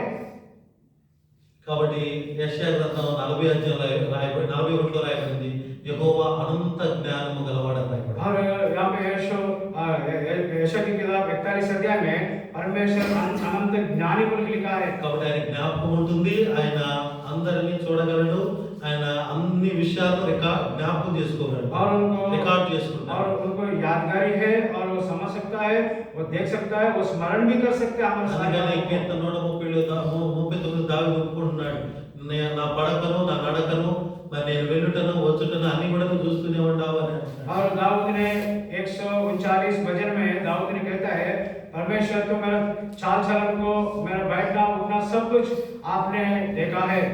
కాబట్టి నేను ఈ సన్నిధిని ఎక్కడికి పాతాళంలో పోయినా నువ్వు నా దగ్గరే ఉంటావు, నేను ఎక్కడికి వెళ్ళినా నువ్వు నాతోనే ఉంటావు. और यहाँ पे दाऊद कहता है, परमेश्वर मैं कहाँ जाके छुप जाऊं, कहाँ मैं भागूं, कहाँ उड़ूं, मैं पाताल में छुपे तो भी तू मेरा साथ है। అందుకని కీర్తన 132 అంటూ ఒప్పుకున్నాడు, నీవు దోషము కనిపెట్టి చూసిన యెహోవా దేవా ఎవరు నీ ఎదుట నిలవగలరయ్యా. और 130 में और भजन संहिता 130 में कहता है कि परमेश्वर हमारे अपराधों को लेकर तेरे सामने कौन खड़ा हो सकता है।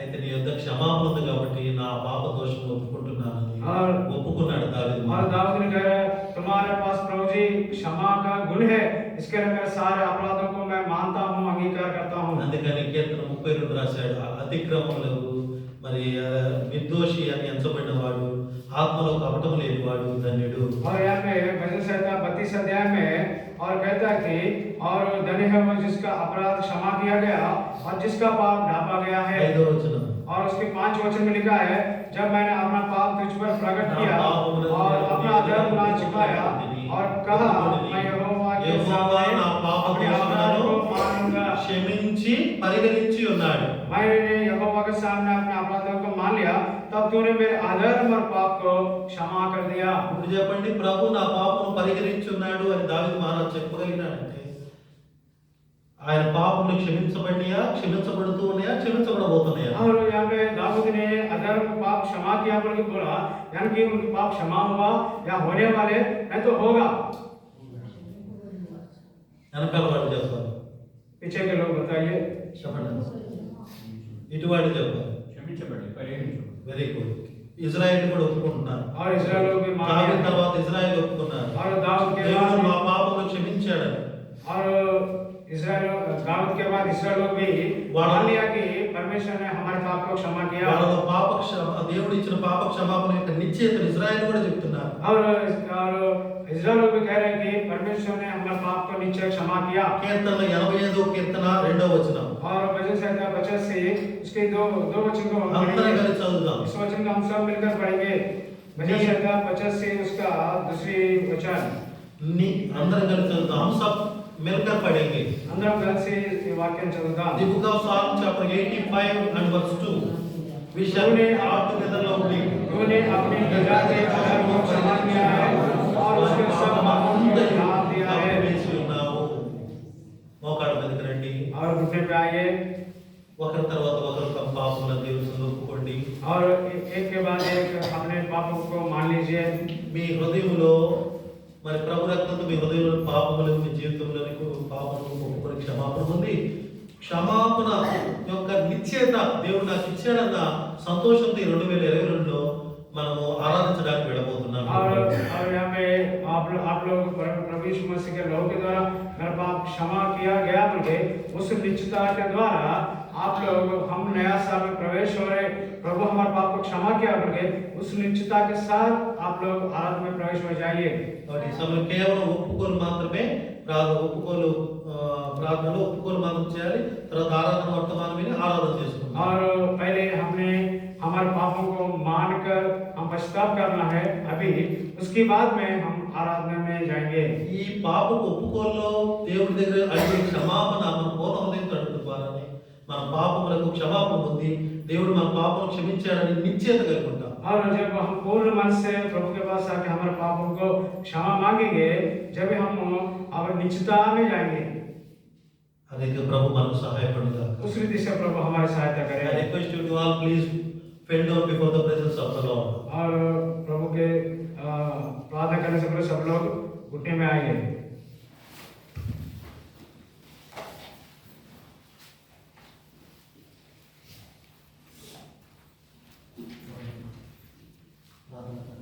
एक बार एक प्रार्थना शुरुआत कर सकते हैं। और एक अभी अभी एक सूचना आया है, मथुरा सिस्टर की है तबीयत बिल्कुल ठीक नहीं है, उनको हॉस्पिटल में एडमिट किया है, महेंद्रगढ़ हॉस्पिटल में, उनके लिए भी प्रेयर कीजिए। और अभी ये जो समय है, कृपा करके कोई आराधना ना करे, केवल और केवल जो वचन के अनुसार अपराधों की क्षमा मांगिए। एक बार शुरुआत कीजिए, एक भाई और एक बहन। सर्वशक्तिमान परमेश्वर धन्यवाद करता हूँ प्रभु जी, आपकी दीनों पर पूजा करना आता हूँ। सर्वशक्तिमान सर्वव्यापी प्रभु जी, सर्वशक्ति के निर्माण करता हूँ, उसको परमेश्वर धन्यवाद देता हूँ। मेरे लिए प्रभु जी ऐसा नहीं जाता, जो भी आपके लाए हो धन्यवाद देता हूँ। आपके लिए प्रभु जी, आपके लिए प्रभु जी, समान परमेश्वर प्रभु जी, आपके आगे चारों प्रभु जी, आज के लिए प्रभु जी जो नए साल में प्रभु जी आपने लाए प्रभु जी धन्यवाद देता हूँ। और प्रभु जी आपके दास के द्वारा जो वचन प्रभु जी आपने दिए उसके लिए प्रभु जी धन्यवाद प्रभु जी के वचन के लिए प्रभु जी कई प्रभु जी कई बातों में दोषी प्रभु जी, और प्रभु जी कई बातों में प्रभु जी हमारे प्रभु जी बहुत मुश्किल में दोषों को और कोई बात नहीं प्रभु जी, दोषियों को जी माफ कीजिए, क्षमा कीजिए प्रभु जी। आपके लोग से बोलते सुनो शुरू कीजिए भजन सहायता छुट्टी से बनाई गई मुझे उसे क्यों चाहते लिए होगा जी आधार का लिए चीज़ों को मेरे सामने खड़ा कर सकता है। बातें बोलते आपने अगर मेरी गलती और मेरे पापों और मेरे कर्म का प्रभु का कर लिया तो मैं तो बहुत आप करने की योग्यता पात्रता नहीं भूलती हूँ, परंतु आप क्षमा करने वाले, दया करने वाले, कृपा करने वाले, क्षमा की काम प्रभु जी। आपने अगर मेरे अधर्म का लेख लिया तो प्रभु जी मैं तो प्रभु जी जो आपने कष्ट हो जाता तो आपने प्रभु आप क्षमा करना प्रभु जी। मेरे प्रभु जी जो भी प्रभु जी जो भी गलतियाँ आपको क्षमा कीजिए और मुझे प्रभु जी मैं आपके लोग से जो कुछ शुरू कीजिए इस प्रकार आपकी प्रभु जी की दुनिया उसका जिनके अनुसार की वचन कीजिए जिस तरह से आपने बातचीत की है इसी प्रकार प्रभु जी ये उस वचन के लिए प्रभु जी इस प्रकार प्रभु जी जो सारे प्रभु जी जो प्रभु जी किताब में प्रभु जी किस प्रकार आपने उस वचन के द्वारा उससे आपने बात की